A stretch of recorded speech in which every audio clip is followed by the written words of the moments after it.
Direction Yamoussoukro à présent, où les acteurs majeurs du rugby ivoirien étaient en conclave les 25 et 26 novembre dernier.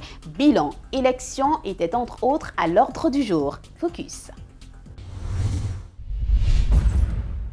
Il s'agissait dans un premier temps, pour l'équipe dirigeante de la Fédération ivoirienne de rugby, de faire une refonte des textes afin de mieux l'adapter aux nouveaux challenges de la fédération. Ces travaux ont été menés de façon conjointe par le président de la fédération, aidé des présidents des clubs affiliés et supervisés par les représentants du ministère des Sports. C'est donc après s'être tous accordés que cette réforme des textes a été proposée lors de l'Assemblée générale ordinaire qui a suivi. L'auditoire conquis par ces innovations n'a pas fait d'obstacle pour l'adopter. Par ailleurs, le bilan moral de cette première saison, estampillé Elvis Tano, a été présenté par le secrétaire Guy Roger. Lamine Mamadou s'est quant à lui chargé du bilan financier.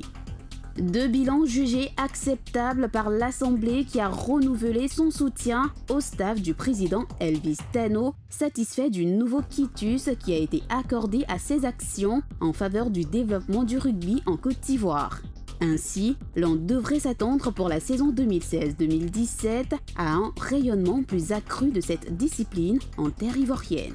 Le rugby ivoirien repart sur de nouvelles bases avec des tests plus forts, adaptés à la réalité du moment, avec la loi du sport qui a été votée.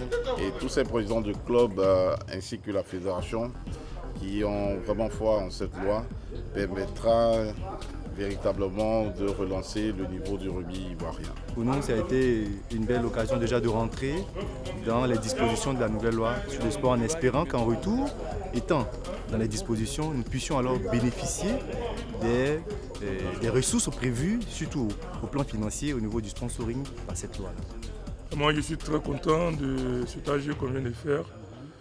Ça nous montre au cœur parce que vraiment, il nous faut ça pour pouvoir développer le rugby ivoirien. Les tests, c'est normal qu'on actualise les tests parce qu'il y a longtemps qu'on n'a pas pu faire ces tests.